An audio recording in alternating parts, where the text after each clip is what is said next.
¿Qué tal? Muy buenas noches, bienvenidos una vez más a Rompeviento Televisión por Internet. Está usted en Zona de Impacto con Jesús Cervantes y por supuesto con el licenciado Jesús González Esmal, quien nos hizo el favor de aceptar nuestra invitación porque vamos a hablar de algo muy interesante. Bienvenido, licenciado. Gracias, Jesús, qué amable, a tus órdenes. Bueno, regresamos en unos minutitos.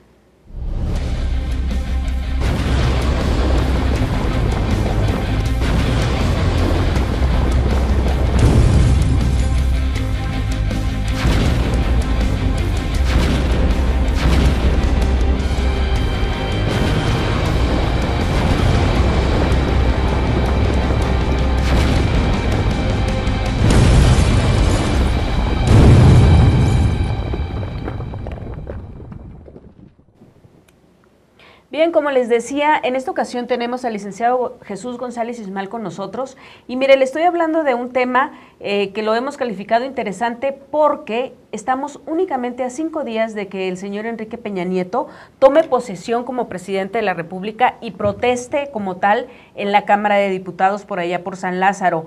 Pero no hay que olvidar cómo llegó Enrique Peña Nieto a la presidencia de la República y qué pasó con los organismos encargados de vigilar todo el proceso electoral, de calificar el proceso electoral para saber si se violentaron o no las garantías que tenemos todos los ciudadanos, para saber si hubo o no financiamiento irregular, como se empezó a denunciar desde mediados de junio, y el primero que lo hizo fue el Partido Acción Nacional, le siguió el partido PRD, PT y Movimiento Ciudadano, sí, que postulaban al licenciado Andrés Manuel López Obrador.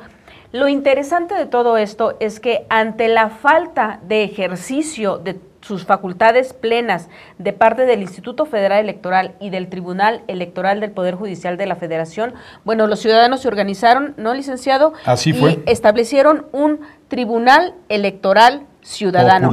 Popular. De eso es de lo que vamos a hablar. Ahorita nos va a explicar, por favor, en qué consistió, quiénes lo integraron, ¿sí? Y tengo entendido que la resolución se emitió el pasado 22 de noviembre. A ver, explíquenos cómo Efectivamente, estuvo todo esto. Sí, fue una iniciativa, pues básicamente generada en la Universidad Nacional, intelectuales, académicos, que concitaron a un grupo de gentes como yo y otros que tuvimos alguna participación directa en el proceso electoral y generamos, después de una reflexión profunda, cuando existe un artículo 87 que dice que cuando protesta el presidente, el cargo de ejecutivo de la Unión, se obliga a cumplir y hacer cumplir la Constitución y las leyes que de ella emanen. Y es una norma que en derecho constitucional decimos es imperfecta, porque no tiene una sanción. Es decir, ¿qué pasa cuando, como en el caso de este sexenio, Felipe Calderón no cumple la Constitución, al contrario, la transgrede flagrantemente? Entonces, así nos constituimos como un tribunal electoral popular para enjuiciar los actos de Calderón en el marco del ordenamiento constitucional. Ok. Ahora, tengo entendido que ahí se presentaron una serie de pruebas y que las revisó, las analizó todos los integrantes de este tribunal electoral. ¿Me puede decir quiénes lo conformaron, además de usted? Sí, efectivamente. Bueno, pues está Bernardo Batis, Héctor Vasconcelos, está Elena Poniatowska. Son muchos integrantes. Déjame ver si tengo aquí la lista completa, porque sí es importante dárselas a conocer a nuestra audiencia, en tu programa. Sí, además de lo que ellos iban a hacer era recibir todas las denuncias que presentaron los ciudadanos, tengo entendido. Efectivamente, nosotros abrimos una convocatoria a los ciudadanos que tuviesen interés en participar y que tuviesen además elementos probatorios, constancias de violaciones al proceso electoral en sus sitios de origen y que nos las pasaran al tribunal a fin de que los analizara, las valorara y llegar a una conclusión definitiva. A ver, ¿por qué se establece un tribunal electoral popular? ¿Qué pasó con estas instancias, el Instituto Federal Electoral y el tribunal? ¿Qué pasó en esta calificación donde se establece que el señor Enrique Peña Nieto resulta ser el triunfador de las elecciones? ¿Por qué se da? Efectivamente, porque nosotros tenemos un costosísimo Instituto Federal Electoral que evidentemente no cumplió con su cometido. Tan no cumplió que, como dice en la sentencia esta que emitimos, se le previno por parte del movimiento progresista, de la candidatura del licenciado López Obrador, todas las maniobras que se estaban llevando a cabo en materia de encuestas, en materia de compra del voto, en materia de manejo de recursos excesivos en la campaña, y le pedimos al Instituto Federal Electoral que tomara medidas cautelares, es decir, que evitara que esto siguiese, porque iba a viciar el resultado electoral. El Instituto Federal Electoral se lavó las manos, como siempre, y dice, no tenemos elementos, no hay capacidad jurídica nuestra para hacer esa prevención, y por lo tanto dejamos correr la pelota. Y entonces, en ese sentido, en nuestro concepto, incumplen con un precepto constitucional porque el Instituto Federal Electoral tiene todas las facultades para prevenir que la ley electoral se cumpla y no se transgreda. Y fue omiso en esa fase. Posteriormente, pues ocurrieron las elecciones, hubo, como tú lo dijiste con acierto, una primera denuncia incluso del PAN respecto de la empresa Monex, del grupo financiero Monex, y de Soriana, y ya con conocimiento del IFE dijo, bueno, pero esto lo vamos a revisar después de la elección. Vamos a tener que ahorita seguir el curso del proceso y hasta después. Ahora va a ser en enero. O sea, como cosa juzgada, después se va a establecer lo que juzgaron, si fue limpio o no, ¿verdad? A ese grado llegaron. Entonces, nosotros recopilamos esto y después, a pesar de que el IFE fue omiso y en ese caso responsable, como en derecho penal hay conductas en las que se incurre por cumplimiento o por omisión. Okay. De modo que aquí fueron omisos y por lo tanto son responsables. Y nos fuimos a una instancia después de la elección al Tribunal Federal Electoral del Poder Judicial. Y aquí pues fue tanto peor, pese a que tienen facultades para dirigir sus actos como jueces, inspirados en el marco y además obligados en el marco constitucional, que en el artículo 41 es irrebatible, clarísimo, las cualidades que debe tener el voto libre, perfectamente claro, y elecciones periódicas y equitativas. Bueno, ninguno de estos principios constitucionales observaron en su valoración los miembros del Tribunal Federal Electoral. Al contrario, campantes dijeron, no, es que tú no probaste suficientemente los cargos que hiciste. Y evidentemente, o independientemente de que sí los probamos, el problema es que ellos tenían capacidad para llegarse de mayor información, probanza y tener información y tener, por lo tanto, una decisión perfectamente sustentada. A ver, tanto el Instituto Federal Electoral como el Tribunal Electoral podían haber investigado esto. Usted recordará este mapa. En alguna ocasión lo sacó la revista Proceso, que es toda la triangulación que se dio durante el proceso electoral de cómo llegaron los recursos a distintas empresas y esas empresas a su vez compraron tarjetas de Monex y con esas tarjetas los ejércitos del PRI lo que hicieron fue pagarle a la gente para allegarse de votantes para el día de julio, para el día del proceso electoral. Bueno, mi pregunta aquí es, lo que más se conoció y lo que más tuvo escándalo obviamente fue la empresa Inicio y EFRA, ¿no? Pero mi pregunta es, ¿tanto el IFE como el tribunal podían haber abundado sobre esto? ¿Era su obligación? No podrían, deberían, Jesucita, deberían en rigor jurídico. ¿Por qué? Pues porque tú les estás dando los indicios claros y elementos iniciales de prueba.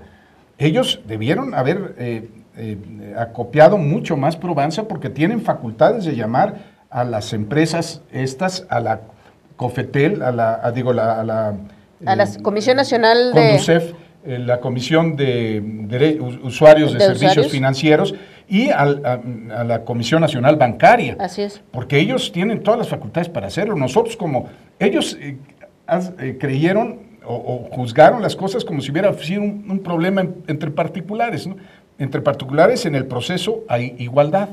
¿Por qué? Pues porque si tú me pruebas que yo te debo, pues yo te tengo que pagar y si no me puedes embargar. Pero en materia electoral es un derecho público de inminente interés público. Luego entonces ellos tienen obligación de resguardar ese interés público allegándose todas las pruebas que por ley tienen capacidad de obtener.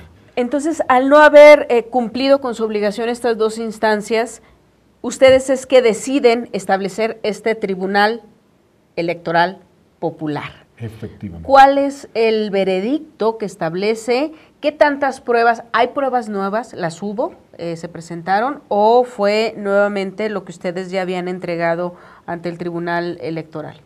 Bueno, efectivamente, hay pruebas nuevas, pero son suficientes las que ya tiene en su poder el Instituto Federal Electoral y el Tribunal Federal Electoral del Poder Judicial. Porque son más que elementos convictivos de que hubo fraude electoral, que se manejaron, que se violaron disposiciones terminantes de la Constitución y del COFIPE, y que no pueden soslayarse, no pueden decirse, bueno, pues como dijeron hace 6 años, no hubo determinancia. Bueno, pues hoy una salida más triste que dicen, no, es que no nos probaron suficientemente los particulares los hechos delictuosos cuando eran del dominio público, que hubo comercio y intervinieron credenciales de débito y se hicieron pues maniobras de todo tipo para conseguir votos violando el principio constitucional de la libertad del sufragio. ¿Y qué es lo que determina este tribunal? Nosotros determinamos primero abrir, exhortar a los legisladores de izquierda para que abran el juicio político contra los consejeros y los magistrados del Tribunal Electoral. Okay. Bueno, tú recuerdas clarísimamente que el presidente del tribunal fue el primero que antes de abrir incluso el procedimiento, declaró que no iba a haber complicaciones. Problemas, sí, Luna Ramos. Sí. Entonces dice uno, bueno, ¿cómo es posible que este sujeto no se haya excusado de seguir conociendo del juicio? Ya de por sí eso vicia el resultado. Entonces, esa es la primera parte. Sí. Que los diputados de izquierda interpongan el juicio político. Conforme al artículo 188 constitucional, son sujetos de juicio político. Otra decisión de... Es que damos vista a la Procuraduría General de la República porque se violó el artículo 225 del Código Penal Federal, porque incurrieron en delitos contra la Administración de Justicia.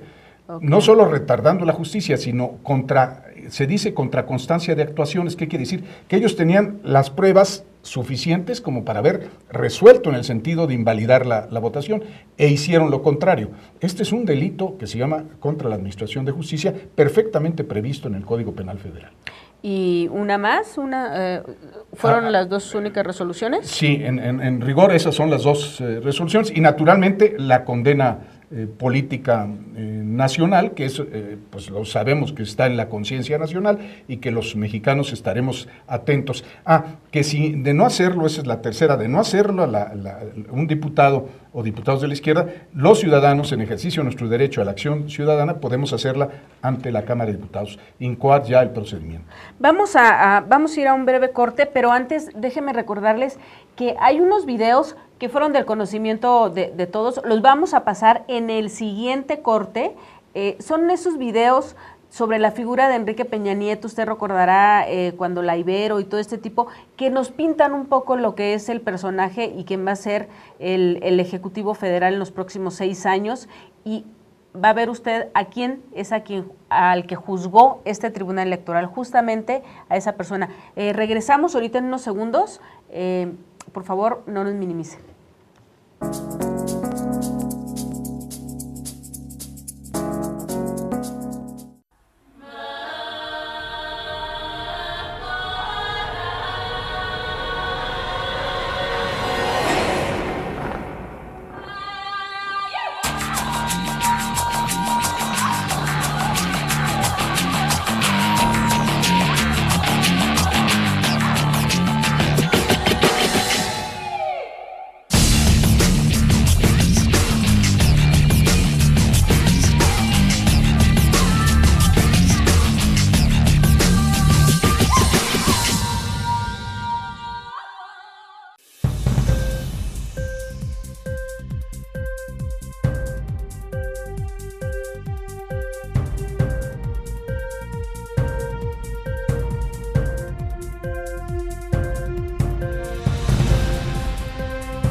Bueno, está usted viendo ahí estos videos donde Enrique Peña Nieto aquel 11 de mayo acudió a la Iberoamericana, donde un par de semanas antes había estado el señor Andrés Manuel López Obrador, también candidato a la presidencia de la República, y había salido en hombros.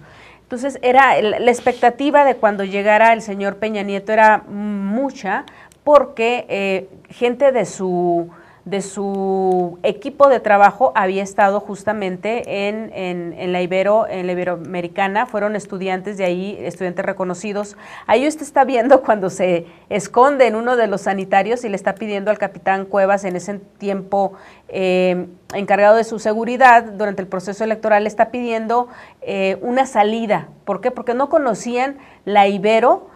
Había manifestaciones en contra de él por parte de los jóvenes, incluso hubo quien le gritó en su cara que no lo reconocía como una persona buena para gobernar a la República Mexicana, o diría Felipe Calderón, gobernar a México, ¿no? Ese personaje que está totalmente asustado, temeroso, que no quiere tener cercanía con los estudiantes que, bueno, realmente son inofensivos. La única manera que se puede enfrentar a un estudiante es con inteligencia, sabiendo cosas y no mediante la fuerza. Bueno, ahí Peña Nieto lo único que está demostrando es que no sabe hacer frente a una manifestación. Eso es lo que vamos a tener como presidente de la República en los próximos 6 años, y a ese personaje es justamente a quien juzgó el Tribunal Electoral. Ahorita él ya se está yendo ahí de la Ibero, está saliendo, va prácticamente corriendo, va apresuradísimo, porque pues tiene temor, después de esconderse en el baño, que le dicen que no es por ahí la salida, es cuando el capitán Cuevas finalmente lo guía. Para esto, cuando se dio eso, hubo varios borregos que se aventaron para que algunos integrantes de los medios de comunicación y algunos estudiantes se fueran a esperarlo a otras áreas y así poderle limpiar el camino. Sin embargo, esto no pudo ser, y bueno, ahí ustedes lo pueden ver corriendo, donde este video, para suerte de muchos, hubo una estudiante que tuvo la valentía de filmarlo y además con su teléfono celular, y además subirlo a YouTube, que es donde lo estamos tomando. Finalmente sale y ve usted con qué cinismo el señor todavía se despide ahí, ¿sí? Se está despidiendo cuando le están gritando, o sea, le están diciendo hasta de lo que se va a acordar en próximos meses, ¿no? Se la van a estar recordando nuevamente, porque al señor lo que le interesa es la imagen. A esta persona, vea usted los estudiantes, vea el malestar, el grito. Bueno, con esto se va a enfrentar nuevamente el señor Peña Nieto. Ya él fue el que juzgó el Tribunal Electoral Popular, del que estábamos hablando aquí con el licenciado Jesús González Chismal. Ya nos dijo el licenciado cuáles son los resolutivos. Yo recuerdo que al inicio de la legislatura el licenciado, bueno, hoy diputado Ricardo Monreal, iba a hacer la solicitud de juicio político contra los integrantes del IFE y los del tribunal. ¿Se va a sumar un juicio más? Esa petición de juicio político después de esta resolución, o sea, los ciudadanos también pueden hacer esa petición, tengo entendido. También tenemos un derecho de acción los ciudadanos, bajo nuestro cuenta y riesgo, de acudir a la Cámara de Diputados y presentar la denuncia. Evidentemente estamos confiados que Ricardo Monreal va a hacerlo. Ha tenido ahorita agobios de otro tipo, pero lo que no queremos como ciudadanía organizada es que esto se aplace más. Claro, hay incluso en curso y preparándose una instancia internacional, pero nos interesa más lo nacional, es decir, nos interesa que en la Cámara de Diputados se abra la instrucción, se manden todas las pruebas con las que cuenta el IFE y el TRIFE, ahí mismo por una comisión pluripartidista se valoricen las pruebas y se tome una determinación. Si estos señores del Consejo del IFE y los del TRIFE incurrieron en un delito político. De ser así, lo único que procede en un juicio político sería la inhabilitación. Okay. Esto quiere decir que quedan fuera del cargo y quedan fuera de las retribuciones que tienen tan pues generosas, ¿no? Sí. Y enseguida la Procuraduría General de la República tiene que abrir la averiguación previa por lo que se refiere a los delitos contra la Administración de Justicia. Claro, van a decir, bueno, pero va a ser un procurador que va a poner... el propio Enrique Peña Nieto y el Senado lo va a aprobar. Nos ponemos hasta en la hipótesis de que ese procurador sea sectario y parcial.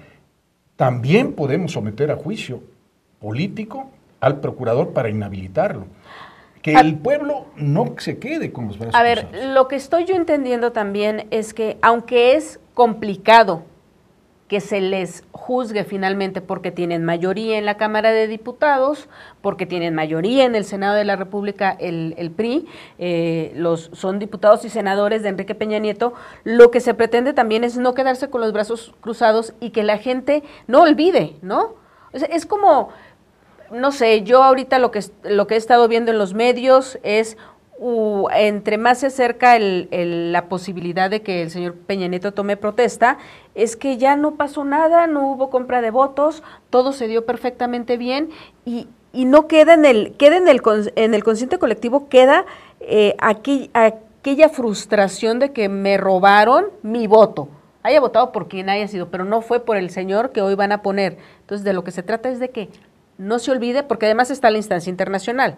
Claro, sí, porque lo peor que le puede pasar a un pueblo es no tener memoria histórica, porque no solo repite las mismas prácticas contra sus propios intereses, sino que todavía más agravadas, como ocurrió aquí, del 2006 lo que ocurrió al 2012, reproducido con mayores agravantes, porque el costo de la compra de los votos, la humillación a los pobres campesinos para que votaran por el PRI, los acarreos, todo ese conjunto de maniobras tan viles, pues no pueden volverse a repetir. Entonces, se trata de recobrar en la memoria colectiva esto y abrir una instancia legal, pacífica, en paralelo con las movilizaciones que seguramente el 132, el sindicato de electricistas y tantas personas, los desaparecidos, tantas personas van a accionar para seguir adelante en esta demanda de que no puede haber gobierno legítimo mediante un procedimiento electoral ilegítimo. Ok, en el caso del Tribunal Electoral, bueno, se está juzgando el actuar de los funcionarios electorales. Sin embargo, usted ahorita que mencionaba los desaparecidos y todo esto, también tengo entendido que ustedes están realizando otro tribunal, ¿sí? Pero para juzgar el actual Ejecutivo Federal, a Felipe Calderón. O sea, una es para juzgar cómo es que llega el nuevo y el otro es para juzgar el actuar del que se va. ¿Cómo está este tribunal? Explíquenos, por favor, licenciado. Efectivamente, este es el nuevo tribunal que se llama Tribunal Ciudadano, fue convocado precisamente, pues, entre otros por el doctor Calderón Alzati, nos convocó a ¿cómo se llama? Marta Pérez Bejarano, a Luz Rosales Esteva, está Socorro Díaz, estamos un conjunto de personas que no podemos decir, la Constitución tiene un dispositivo, el número 87, en donde el presidente, al tomar posesión, protesta cumplir y hacer cumplir la Constitución. Ajá. Y enseguida dice, y si no lo hago, que la patria me lo demande. Así es. Es una de las que conocemos en derecho como una norma imperfecta, porque no tiene sanción. Ajá. ¿Qué pasa cuando el presidente no cumple con la Constitución? Bueno, pues no pasa nada. El pueblo resignado tiene que aguantarse todos los agravios, las afrentas. O sea, ¿no hay quien lo juzgue? Las transgresiones. No hay quien lo juzgue porque ya terminó su plazo. La verdad es que sí hay una instancia en la ley, en la Constitución, pero que casi nunca se ejerce el juicio político contra el presidente de la República. Nunca se ha ejercido aquí en la porque República. En el 108 hay una rendija, inserción, una rendija que dice que el presidente nunca puede ser juzgado más que por graves delitos del orden, por traición a la patria, claro, y graves delitos del orden común.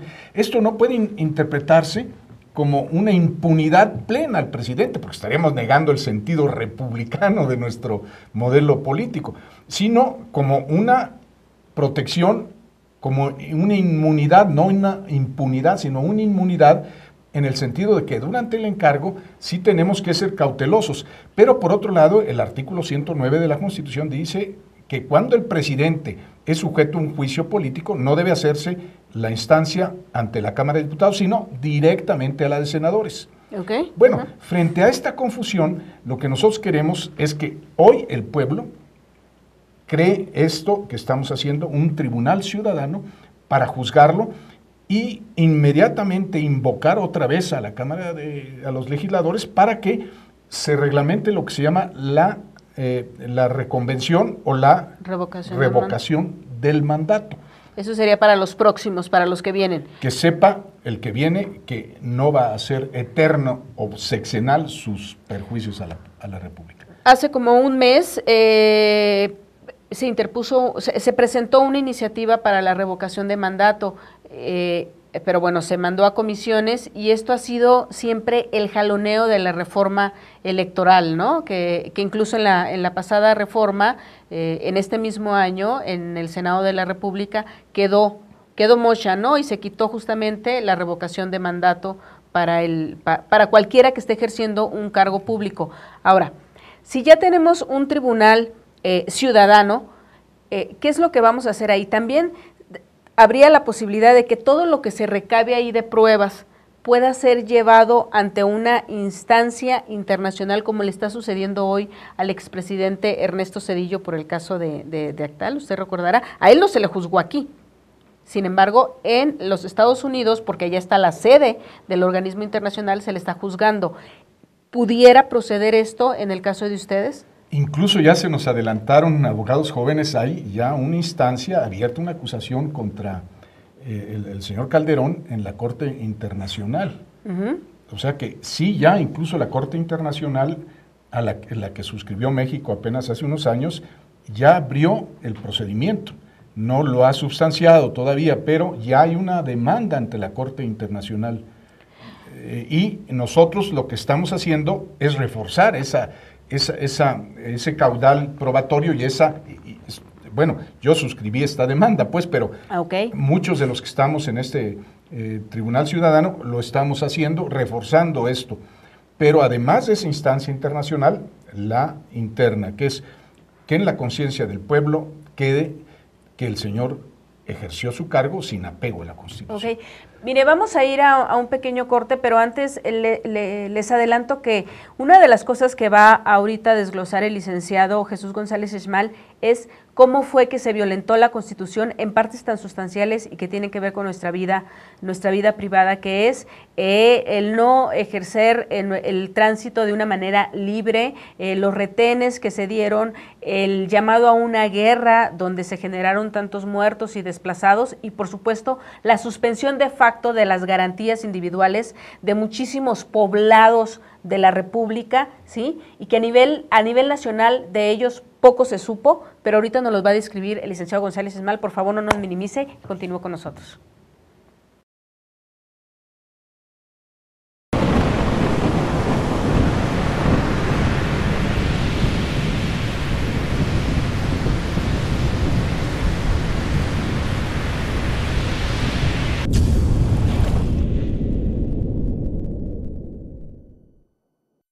Bruno Bichir les manda un saludo caluroso y los invita a que nos acompañen en Paisaje Marino con tiburones y bailarina en el Teatro El Granero a partir del jueves 8 de noviembre hasta el 16 de diciembre en esta pequeña y hermosísima temporada de una comedia romántica, cáustica, hecha con mucho amor y mucha entrega para todos ustedes. Ojalá nos acompañen.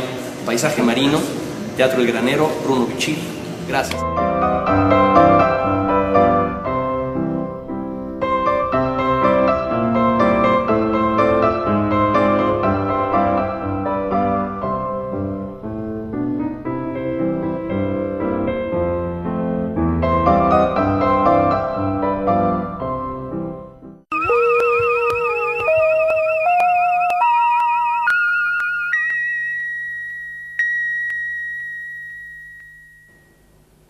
Artículo 129, 29, 87 del que ya nos habló el licenciado González Esmal y artículo 89. Son los 4 articulados de la Constitución que, de acuerdo con el Tribunal Ciudadano, violentó el señor Felipe Calderón Hinojosa, que en unos días deja la presidencia de la República. Si nos puede desglosar, pero para que la gente le entienda, con ejemplos. Por ejemplo, el artículo 89, si nos los dice cuál es la parte que se violenta y algunos ejemplos de algunas zonas del país donde se dio esto.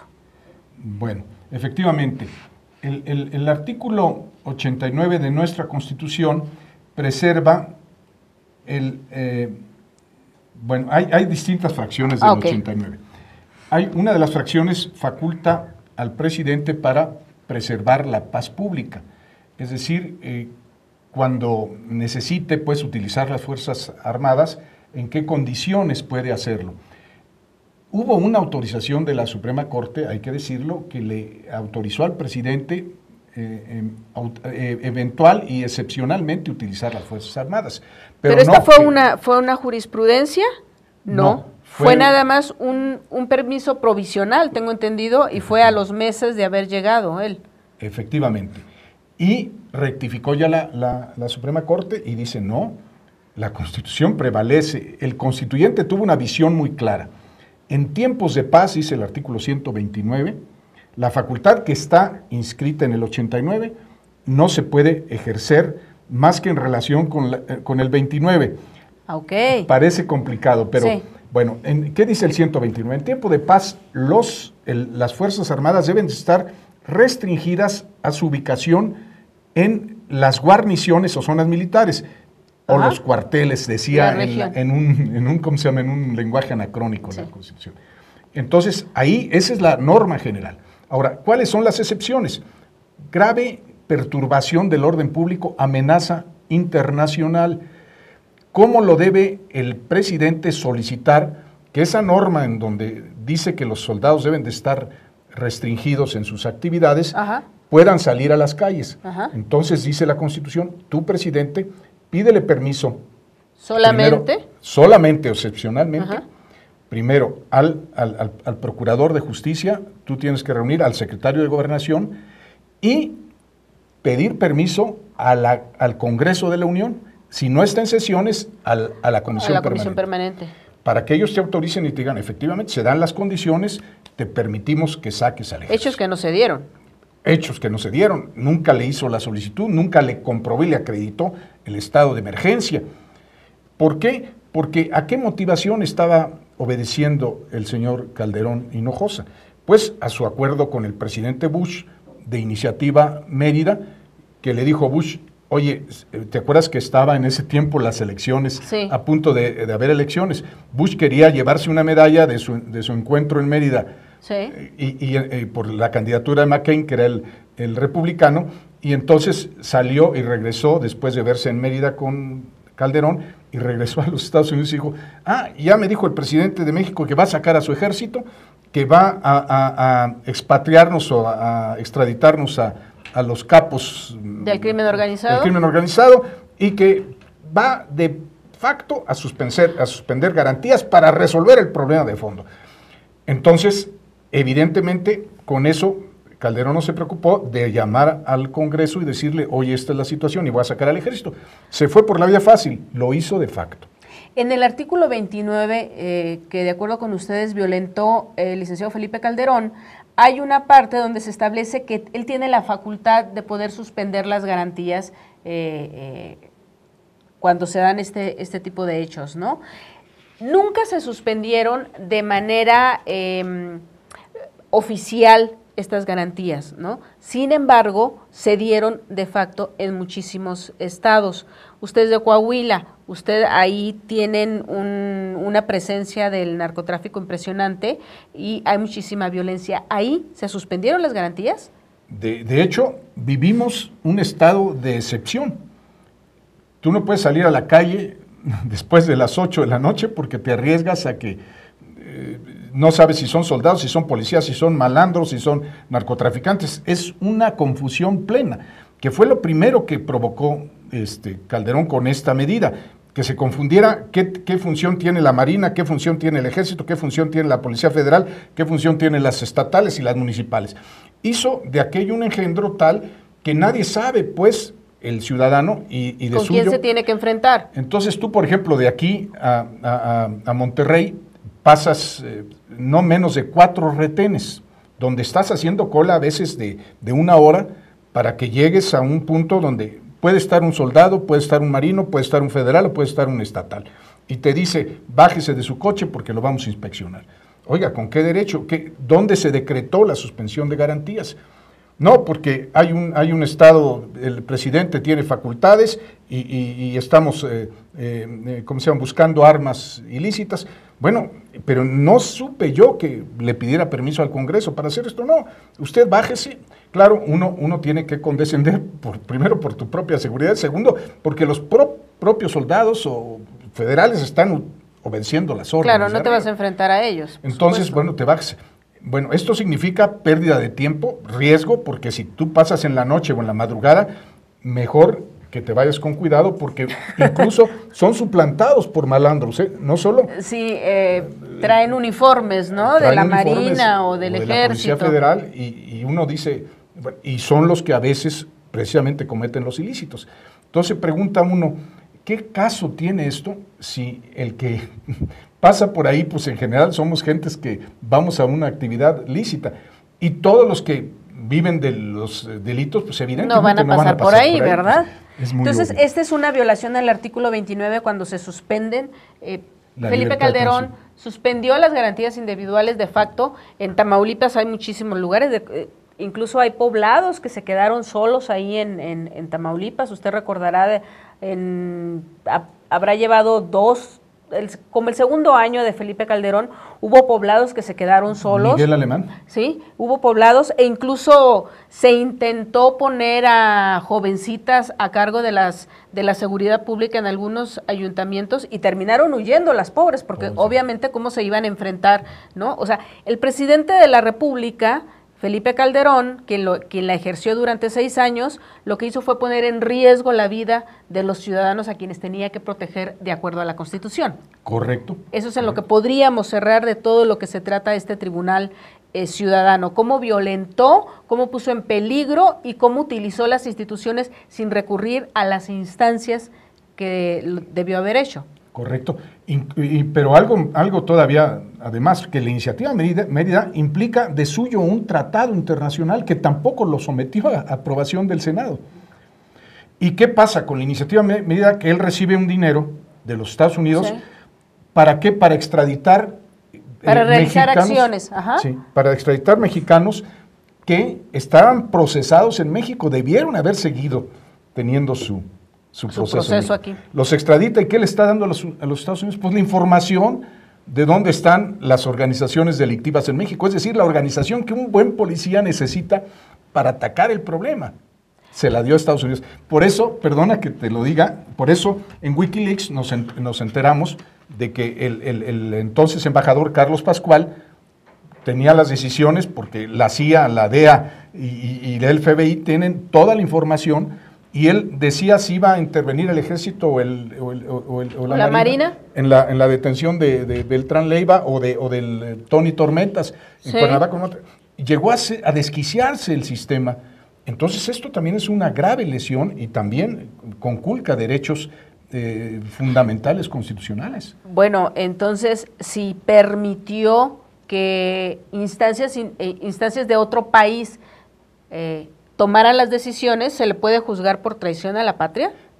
Correcto, evidentemente que puso en manos de extranjeros la seguridad del patrimonio y el patrimonio y las decisiones nacionales, violentó la soberanía nacional, absolutamente. ¿Este tribunal ciudadano va a emitir o ya emitió su juicio? No, lo va a emitir precisamente esta semana antes de la toma de posesión de Peña Nieto. ¿Por qué? Porque tiene 2 efectos. Uno, hacia atrás, lo que hizo Calderón, que ejerció un poder sin atenerse, sin sujetarse a la Constitución. Y la prevención para de que lo haga Peña Nieto para que sepa que vamos a estar vigilantes. ¿Dónde y cuándo se emite la resolución? Va a ser por redes, Jesús. Okay. Vamos a hacerlo exclusivamente por redes y probablemente tengamos un acto público que todavía no está programado. Por redes, quiere decir que también, para que vea usted la importancia de Rompeviento, ¿sí? Exacto. Y del programa de zona de impacto, porque es justamente mediante las redes sociales, mediante las redes de internet, donde la ciudadanía está haciendo justamente lo que no hacen los medios de comunicación oficiales o los medios de comunicación reconocidos y que tienen cientos, miles de recursos, ¿no? Entonces aquí, al igual que Rompeviento, que trata de llegar a la gente que no quiere ver ya Televisa y que quiere tener información veraz, información real, así lo van a hacer todos estos personajes, estas personalidades que han estado organizando todo el Tribunal Ciudadano.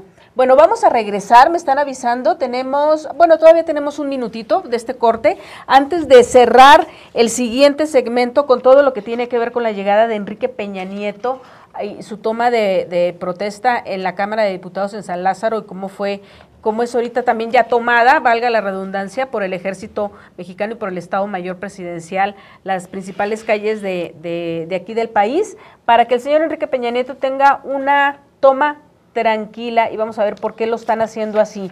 Pero antes, nosotros lo que queremos es agradecerle al licenciado esta explicación que nos está dando de que la ciudadanía no olvide, ¿sí? Una ciudadanía, como todos sabemos, que no tiene presente lo que le ha estado ocurriendo, vuelve a cometer el mismo error, ¿sí? E incluso no tiene la capacidad para poder denunciar y evitar que se le siga violentando por parte de quienes ocupan los principales puestos de aquí del país. Justo es nuestro propósito, que no sepultemos en la historia esta negra historia, porque nuestros hijos, nuestros nietos van a sufrir las consecuencias.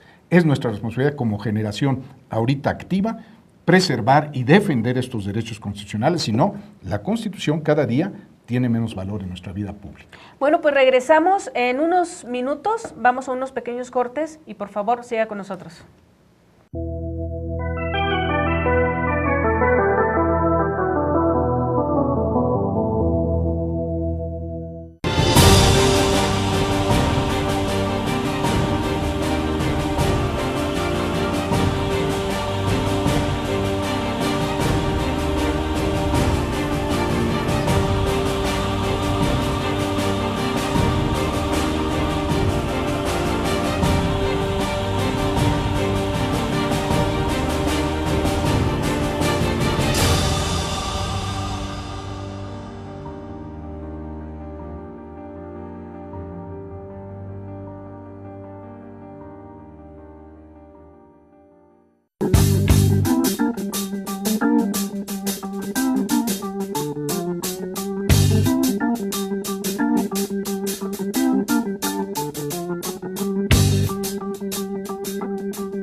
¿Cómo puedes hablar seriamente del proyecto nacional?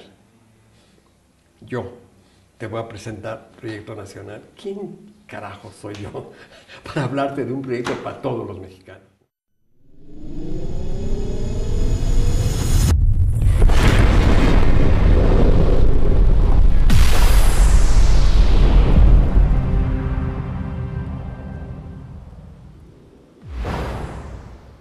Mire, antes de continuar con este asunto de la toma de protesta, para que no se nos olvide, si usted quiere mandar alguna de las probanzas de cómo Felipe Calderón violentó la Constitución desde su punto de vista, puede usted enviar sus correos a coordinación@tribunalciudadano.mx. Ahí puede hacerles llegar a todo el jurado, todas las personalidades que están documentando todas estas violaciones, en las que incurrió o habría incurrido el señor Felipe Calderón. Bueno, ahorita, mire, vamos a ver un video, ya está, un video de Andrés Manuel López Obrador para explicarle por qué estamos hablando ahora de López Obrador y cómo lo ligamos con Peña Nieto.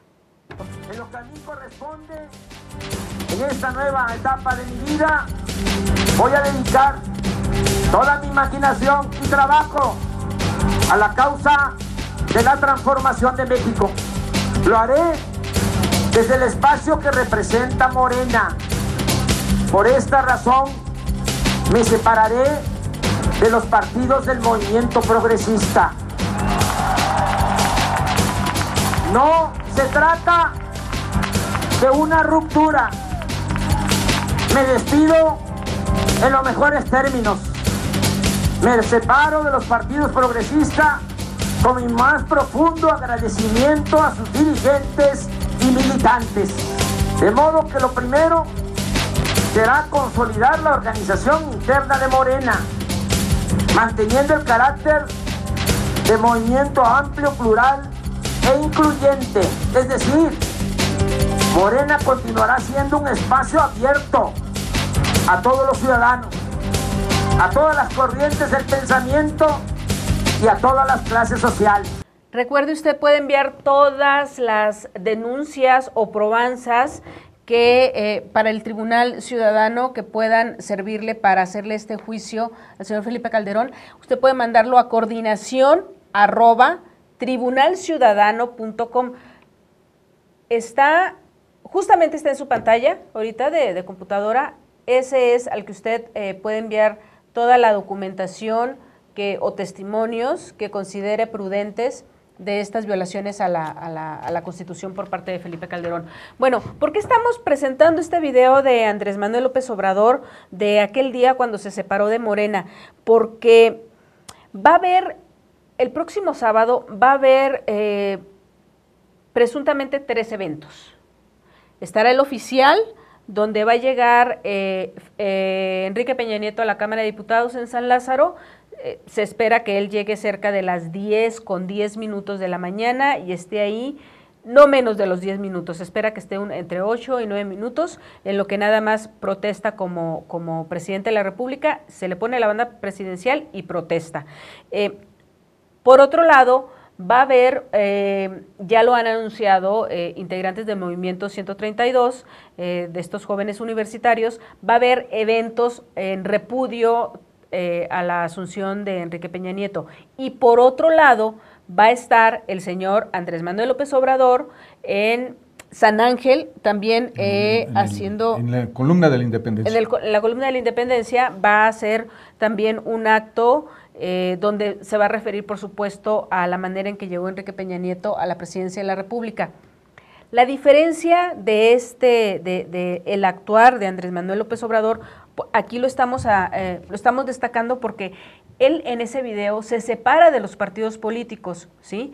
Y mientras en Cámara de Diputados lo que se espera es que por lo menos el PRD no realice manifestaciones de toma de tribuna ni nada de esto, se espera que la izquierda, entre comillas, actúe de una manera prudente, por llamarlo de una forma, ¿sí?, condescendiente con Enrique Peña Nieto y no haya mayor disturbio, mayor problema durante la asunción, ¿sí?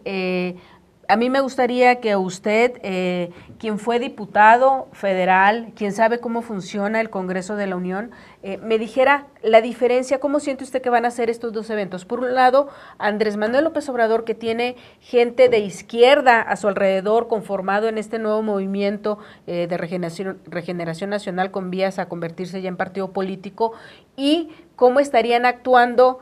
Obviamente usted no sabe cómo van a actuar, pero lo que ya han dicho diputados federales de izquierda, en especial del Partido de la Revolución Democrática, que son la segunda fuerza electoral, ¿no? No, pues evidentemente y muy importante además, porque los 16 millones de votos que tuvo Andrés Manuel, pues son votos libres auténticos, los otros son cuestionados. Bueno, yo invitaría a nuestro auditorio a que leyera tu artículo de esta semana en Proceso, porque ahí haces tú efectivamente una disección muy clara de cómo se negociaron las posturas de los partidos por parte del gobierno, del PRI, para evitar pues cualquier desaveniencia, vamos a llamarle así.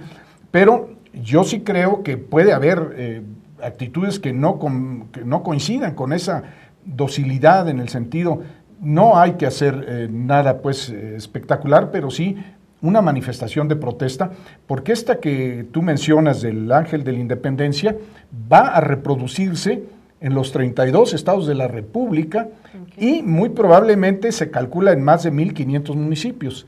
De modo que es un acto simultáneo de oposición al procedimiento electoral viciado que llevó a Peña Nieto. Esto vuelve a reforzar nuestra memoria, nuestra conciencia política, de que no podemos simplemente ya se consumaron los hechos y cada quien se resigna. ¿Por qué? Porque eso pasó de alguna manera en el 2006. ¿Y cuál fue la consecuencia? Que tuvimos un sexenio terrible de atraso, de violencia, de corrupción y de entrega de la soberanía. Y hoy como que hay una nueva esperanza, pero son esperanzas, son ilusiones falsas. Es muy frágil, ¿verdad? Tiene tantos compromisos un presidente cuando llega por medios ilegítimos que no le alcanzan los 6 años para pagarle a los que favoreció. Ajá. Entonces, o los que le favorecieron y favorecerlos ahora en reciprocidad. De modo que sí tenemos que tener conciencia de esto. Que gobierne, quien gobierne, sea con la clara concepción de que no está solo, que atrás habemos, o del otro lado, el contrapeso de la famosa equilibrio democrático, habemos mexicanos que estaremos exigiendo que ciña sus actos a la Constitución, que actúe con probidad y empieza con pie izquierdo. Esta reforma a la Ley Federal pública Electoral es terrible, ¿no?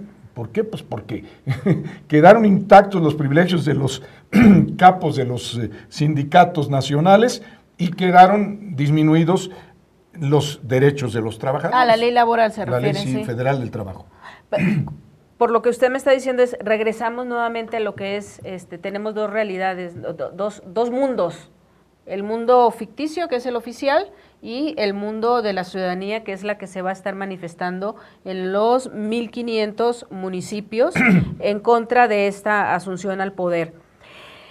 Cuando llegó Felipe Calderón, lo hizo en medio de un dispositivo resguardado por la Marina. De hecho, ahí se vio que iba a ser quien iba a ejercer realmente el poder, la Marina, y por la Policía Federal a cargo del señor Genaro García Luna. Llegó resguardado y un día anterior, yo recuerdo muy bien que se tenían tomadas, por llamarlo de alguna manera, las principales avenidas que llevaban hacia San Lázaro, que es viaducto desde la avenida Monterrey, ya estaban montados en cada puente, ¿sí? Ya había gente del Ejército y gente de la Policía Federal resguardando la llegada de Felipe Calderón. Al interior de San Lázaro había una situación que evidentemente no podemos comparar con la que hoy vamos a vivir, porque la efervescencia era mucho mayor y la mayoría de los diputados de izquierda estaban con Andrés Manuel López Obrador y habían tomado desde 2 días antes ya San Lázaro, el interior, el pleno, y tenían candados. Hoy no va a ser así, ¿sí? Pero llama mucho la atención que a pesar de que no hay esa manifestación que algunos temieron en su momento que fuera virulenta, que fuera violenta de la ciudadanía, a pesar de todo eso, ya desde el día de ayer ayer domingo, inició la toma de las principales avenidas. Ya no hay metro, ya no hay metrobús, ¿sí? Porque van a estar canceladas las corridas por las principales estaciones que están cerca de San Lázaro, ¿sí? Y mire, a mí me gustaría que me diera su opinión, porque a una semana se realiza este operativo donde el Estado Mayor toma San Lázaro prácticamente, la Policía Federal, y en aquella ocasión, hace 6 años, fue un día antes. Me gustaría que me diera su opinión, ¿qué es lo que le adelanta? Porque hace 6 años muchos decíamos, si llega un presidente ilegítimo, es verdad que sus acciones van a ser ilegítimas durante los próximos 6 años. Hoy, si llega un presidente de la República alejado, temeroso de cualquier evento que le pudiera suceder, y donde ha manifestado Andrés Manuel López Obrador que va a ser pacífica su manifestación, ¿qué es lo que podemos esperar de ese gobierno de Enrique Peña Nieto? Pues para mí no hay más que 2 explicaciones. O hay paranoia y hay una delirio de persecución por parte de Peña Nieto por lo que le pasó en la campaña, o tienen datos muy serios y objetivos de que alguien está tramando algo indebido, que definitivamente no es ni la izquierda, ni los partidos, ni somos los ciudadanos que queremos un cambio, pero por las vías pacíficas. De modo que sí nos tiene, hoy en la mañana que yo quise ir al Palacio judicial de Sí, San está a un Lázaro, lado de eso. me detuvieron y tuve que caminar una barbaridad, de modo que no hay lógica para esta sobreprotección. Hay un temor, o sea, se siente un temor de Enrique Peña Nieto y su equipo a San Lázaro, ¿así la vislumbra la próxima presidencia? No, en el recinto no creo que haya ningún problema. Si acaso, Mantas. pues una cosa de ese tipo pudiera ser, o la inasistencia, porque se habla también de la necesidad de que diputados de Del izquierda quórum. dejen de asistir. Entonces, esa sería una posibilidad, pero eso no trastorna el orden. Ni hay en la izquierda ninguna intención de ese tipo. Por Sí, lo pero tanto, todo este montaje que se ha hecho de seguridad, ¿qué le dice a usted? ¿Que Peña Nieto va a gobernar alejado de la ciudadanía, va a gobernar atemorizado? Porque usted lo dice, alguna información deben de tener que nosotros no sabemos, ¿no? Exacto. Que ven un peligro inminente. Sí, no, obviamente. ¿Por qué? ¿Quiénes más pueden protestar los actos estos que vimos, las madres de los desaparecidos, las madres y de los... Pero toda esa Son gente pacíficos. de bien, no tiene ningún problema. Entonces, ¿qué hay detrás de esto? Pues sí, es un cuestionamiento. ¿Y cómo va a gobernar? Peor que Calderón. Calderón nunca se expuso pues al público si no era con un alarde de protección o sobreprotección. Sí, pero Calderón se protegió un día antes de la toma. Eso sí. Este nuevo encargado del Ejecutivo Federal son se protege 8 días antes. Bueno, Esa es una ¿el crimen característica. organizado pudiera ser? Yo tampoco creo que por ahí, en fin, claro, no hay seguridad que está haciendo la Policía Federal, pero tampoco por ahí, pero no tengo lamentablemente ningún rastro de dónde pudiera venir algún. O sea, hasta ahorita lo que cosa usted peligrosa. considera es una paranoia de parte de Enrique Peña Yo creo Nieto. que es más bien eso. Bueno, no hay que olvidar que desde hace 3 meses el señor Miguel Ángel Osorio Chong ha estado recibiendo información, incluso ha ido a visitar Plataforma México con Genaro García Luna, entonces tiene muchísima información de realmente cómo está la situación en el país en cuanto al crimen organizado y nos referimos al crimen organizado porque, como ya lo explicamos, no es la gente que está dentro de la política o ciudadanos altamente politizados quienes dan elementos de que pudiera ser esto violento, ¿no? Claro, sí. El crimen organizado, bueno, pues aquí el problema, entre otros de los errores crasos de Felipe Calderón, de lo que era un crimen dedicado al narcotráfico, que no era, que tenía sus ciertos, perdóname la expresión, sus ciertos códigos de ética de no ultimar vidas y dedicarse a un negocio, por más detestable que sea, era el negocio. Eso, al cerrarle tú ciertas puertas, desplegar al ejército, generó ya delitos de masa, impacto social.